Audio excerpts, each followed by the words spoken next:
Good morning students, this is Atul from Gateway School. Now in this video we will discuss the midday meal scheme, the importance of midday meal scheme and what is the objective of midday meal scheme. Chapter हमारा है equality in Indian democracy, class 7 का civics part 5 video है ये, यानी कि ये 5वां है जिसमें मैं लेक्चर दे रहा हूँ, आपको डिलीवर कर रहा हूँ। मिड डे मील स्कीम के बारे में लोग समझेंगे। As the name suggest, mid day meal मतलब खाना, स्कीम मतलब योजना, ठीक है, किसी भी तरह का स्कीम जो योजना बताता है। मिड डे मतलब दोपहर का समय, तो दोपहर के समय जो आपको खाना दिया जा रहा है that is mid day meal scheme. ये क्यों दिया जा रहा है इसके बारे में बात करनी है। देखो हुआ क्या कि हमारे देश में एजुकेशन, रोटी कपड़ा मकान के बाद एक एजुकेशन है, एक शिक्षा ही है जिसे हम मान सकते हैं कि हमारी आधारभूत आवश्यकता है। शिक्षा के आधार पर हमें सब कुछ हासिल हो सकता है, इसलिए पढ़ना तो बेहद जरूरी है।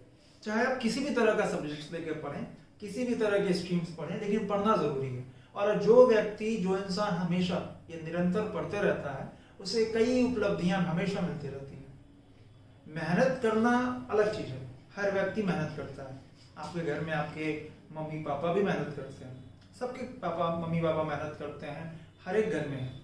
और ये बात आपको मान लेनी चाहिए कि बिना मेहनत के कुछ नहीं मिलता। लेकिन मेहनत के साथ साथ अगर आपकी पढ़ाई में मेहनत है, क्योंकि आपकी भी मेहनत है, ऐसा नहीं है कि केवल मम्मी पापा की मेहनत है, आपकी भी मेहनत है। आप भी स्टडी कर रहे हो, एनालाइज कर रहे हो, क्रिटिकली एनालाइज कर रहे हो, प्रॉब्लम सॉल्विंग कर रहे हो, तो हर तरह से मेहनत है। तो कोई ये नहीं कह सकता कि उनकी मेहनत ज्यादा है और आपकी मेहनत कम है, लेकिन मेहनत करना पड़ता है पढ़ाई में।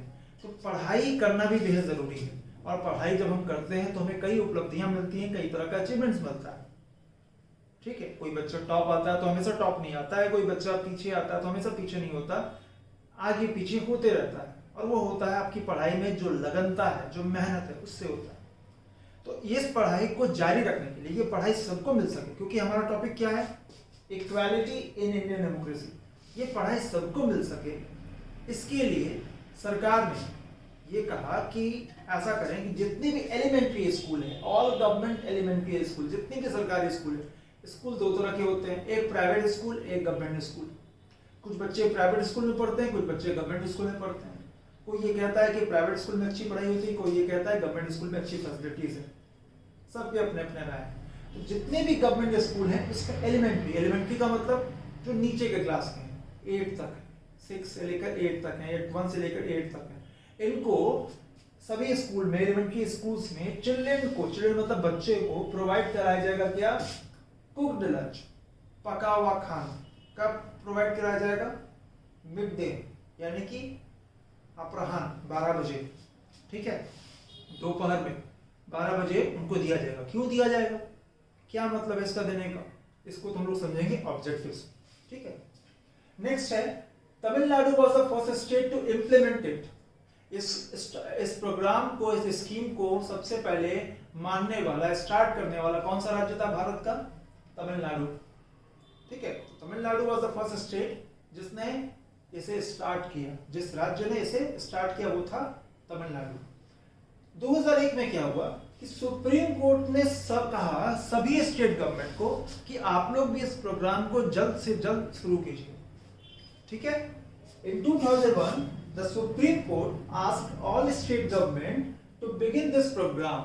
आप लोग स्टार्ट कीजिए। ऐसा क्यों है कि केवल तमिलनाडु आगे रहेगा, सारे राज्य आगे रहे, ठीक है। और सभी राज्य में पढ़ने वाले, जो गवर्नमेंट स्कूल में पढ़ने वाले जो बच्चे हैं, उनको वो सभी आधारभूत आवश्यकताएं उनकी पूरी हो, शिक्षा के साथ साथ जो उनको मिलना चाहिए। That is the basis of our equality, that is the basis of our society, of our country. हमारे कंट्री का सबसे बड़ा आधार है कि हम एजुकेशन को प्रोवाइड करें और best of the best education आपको दिया जाए, ठीक है। ऑब्जेक्टिव्स, क्यों लाया गया इसको, enrolling and regular attendance. Objective मतलब उद्देश्य, एनरोल करना, एनरोल मतलब नामांकन, एडमिशन कराना, और रेगुलर अटेंडेंस मतलब आपकी भी अटेंडेंस है, होती है क्लास में, आप भी डेली आते हो, रेगुलर अटेंडेंस होना बहुत इंपॉर्टेंट है। अब देखो, एनरोल होना, एनरोल मतलब एडमिशन होगा, तो केवल ऐसा नहीं है आप अपने स्कूल में या कॉलेज में एडमिशन करा लिया और उससे आपका काम चल जाएगा, नहीं, अटेंडेंस होना बहुत जरूरी है। तो पहले क्या हो रहा था, जितने भी गवर्नमेंट स्कूल थे वहां पे बच्चे एडमिशन लेते थे लेकिन अटेंडेंस उनका नहीं होता था। क्यों नहीं होता था? क्योंकि 12 बजे वो खाना खाने जाते थे घर पे, फिर घर पे रह गए, खेलने रह गए, नहीं ध्यान रहा है। बच्चे हैं, ध्यान लगाना पड़ता है, माँ बाप को ध्यान लगाना पड़ता है, लेकिन माँ बाप भी काम पे रहते हैं तो कोई वहाँ पे बोलने वाला नहीं था, कोई लुक आफ्टर करने वाला नहीं है। ऐसे में बच्चे ये खेलने लग जाते हैं। और खेलना किसको नहीं चलता? किस बच्चे को अच्छा नहीं लगता खेलना? आपको दे दिया जाए आप खेलने लगोगे, ठीक है? तो खेलना सबको अच्छा लगता है, लेकिन पढ़ाई भी जरूरी है। पढ़ाई के समय पढ़ाई और खेल के समय खेल होना चाहिए, ये आप भी मानते होंगे।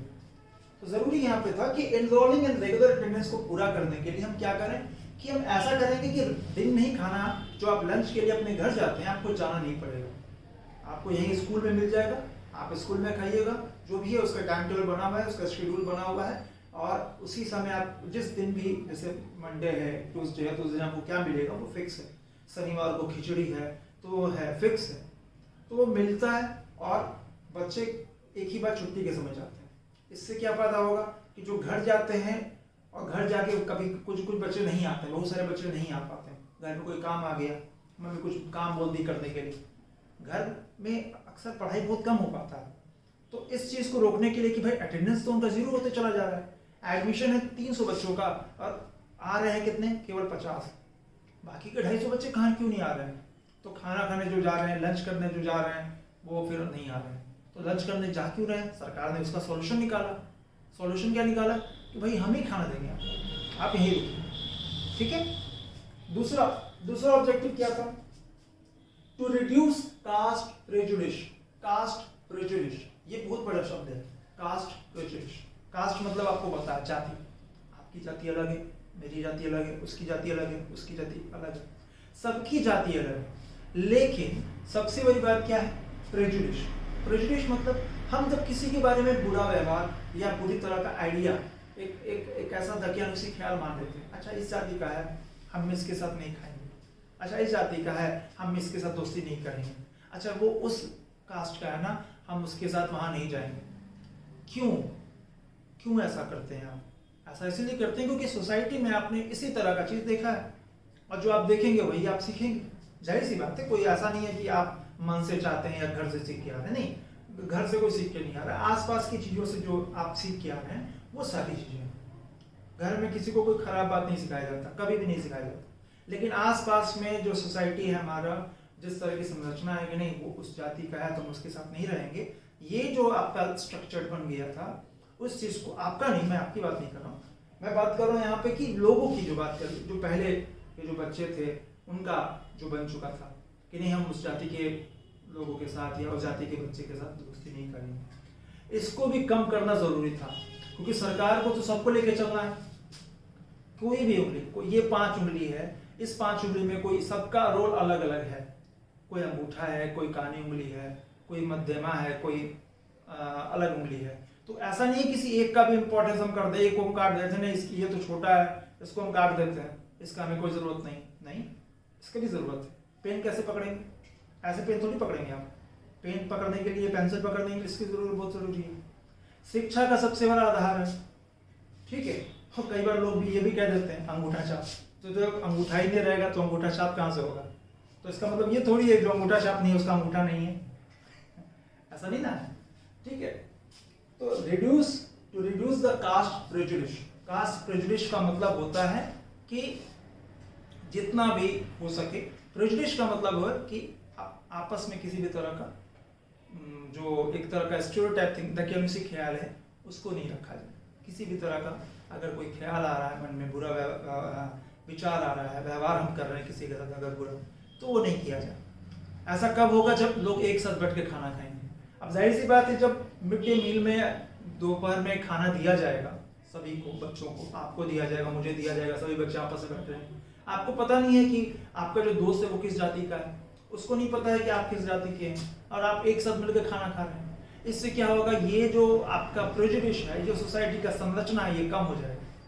क्योंकि आप जब किसी से दोस्ती करते हैं, आप खुद सोचो, जब आप दोस्ती करते हो तो क्या उसका कास्ट पूछते हो? अच्छा बताओ तुम्हारा कास्ट क्या? नहीं, आपको अच्छा लगता है उसके साथ क्रिकेट खेलते हो, फुटबॉल खेलते हो, गेम खेलते हो, बाहर जाते हो, वीडियो गेम खेलते हो, हर कुछ करते हो, साइकिल भी चलाते हो, ये बाइक चलाते हो, तो आप कभी किसी का नाम पूछकर या जाति पूछकर, धर्म पूछकर दोस्ती नहीं करते, ठीक है। तो इसी को कम करने के लिए सरकार ने ये फैसला लिया। और तीसरा क्या उद्देश्य था? To reduce the hunger of poor students, जो गरीब बच्चे हैं। पुअर का मतलब यहाँ पे वो बच्चे नहीं कि फेल वाले बच्चे हैं, फेल कर रहे हैं, नहीं। पुअर का मतलब जो गरीब है, स्टूडेंट्स हैं, विद्यार्थी हैं, जो भूखे रह जाते हैं। अब भूखे रह जाएंगे तो खाना अगर नहीं रहेगा तो शिक्षा कैसे ग्रहण करेंगे, पढ़ेंगे कैसे? आप अगर भूखे आइएगा पेट स्कूल में, आपका पढ़ने में मन ही नहीं लगेगा। मान लीजिए आप मेरा ये वीडियो देख रहे हैं, लेक्चर है, और आप खाली पेट बैठे हो, आपका मन ही नहीं करेगा पढ़ने का। क्यों नहीं करेगा? आपको जितना मिलना चाहिए, रिक्वायरमेंट जितना कैलोरी मिलना चाहिए आपको नहीं मिला होगा। सुबह कुछ नाश्ता करके बैठना चाहिए, फिर स्टार्ट करना चाहिए क्लास। तो जो बच्चे भी आते हैं वो स्कूल में वो नाश्ता करके आते हैं, ब्रेकफास्ट करके आते हैं, लंच के समय वो लंच करते हैं, रात में डिनर करते हैं। ये सब बना हुआ है पहले से रूटीन। और जो ऐसा नहीं करता है वो हेल्दी नहीं रहता। और जब आप हेल्दी नहीं होइएगा तो आपका पढ़ाई में मन नहीं लगेगा, फिर आप लिटरेट और एजुकेट कहाँ से होइएगा? और जब आप एजुकेट नहीं होगा तो आने वाली पीढ़ी को क्या एजुकेट कीजिएगा? ठीक है। तो सबसे बड़ी बात यहाँ पे ये है कि हमें इन सब बातों का ध्यान रखना। पहला, उन्होंने ये काम किया, एनरोलिंग एंड रेगुलर अटेंडेंस। तो एडमिशन ही कराना जरूरी नहीं है, अटेंडेंस रखना भी जरूरी है। दूसरा, टू रिड्यूस कास्ट प्रेजुडिस, जितनी भी तरह का जो डिस्क्रिमिनेशन है, भेदभाव, उसको कम किया जाए। साथ ही साथ to reduce the hunger of poor students. These are the objectives of mid day meal scheme. Clear है? तो नेक्स्ट वीडियो में हम बात करेंगे सिविल राइट्स मूवमेंट के बारे में। तब तक के लिए आप अपने घर पे रहिए, स्वस्थ बने रहिए, अपना ख्याल रखिए, अपने माँ बाप का ख्याल रखिए, आसपास में सफाई रखिए, और जिस तरह का माहौल है उसमें जितना ज़्यादा स्वस्थ रहें, स्वस्थ बने रहें, उतना अच्छा है। Thank you class.